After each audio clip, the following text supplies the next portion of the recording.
Kryeministri Edi Rama në një video mesazh të publikuar në rrjetet sociale ka treguar se do të fillojë indeksimi i pagave të punonjësve në shtet, praktikë që deri tani ndiqej vetëm për pensionistët. Rama foli edhe për kategoritë që do ta përfitojnë atë. Sipas tij do të ketë përfitime në bazë të përllogaritjes së vjetërsisë së punës në sektorët e shëndetësisë dhe policisë. 10.600 punonjës shërbimi, sanitare, shofer, teknik, protokollist, arkivist, magazinier, do të përfitojnë nga rritja e pagës minimale me 10.000 lekë të reja në muaj. Për specialistët administratës publike, rritja do të jetë 5.000 lekë të reja. Mësuesit do të përfitojnë pagë 3.000 lekë të reja më shumë në muaj.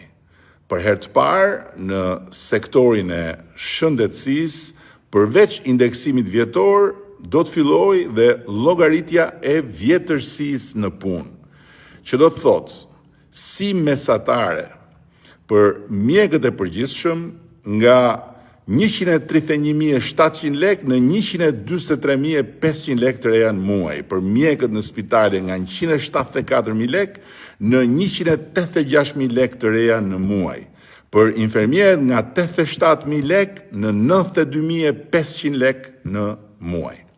Po ashtu, edhe për punonjësit e policisë së shtetit, përveç indeksimit do të ketë rritje për vjetërsinë në punë, e cila për gradat më të ulta përkthehet në një rritje mesatare me 5.000 lekë të reja në muaj.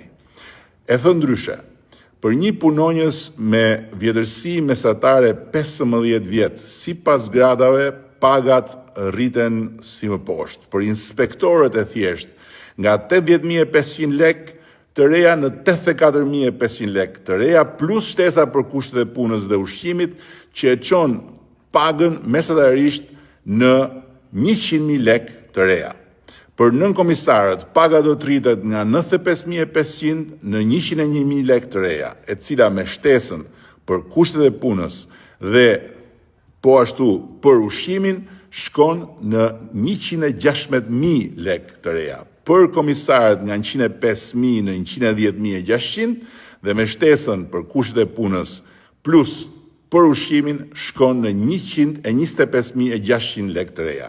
Dhe për drejtuesit e thjesht, nga 130.500 paga do të shkojnë 141.450 lekë të reja, që me shtesën dhe me ushqimin bëhet mesatarisht 156.450 lekë të reja. Janë të gjitha lajme të mira për të gjitha këto kategori.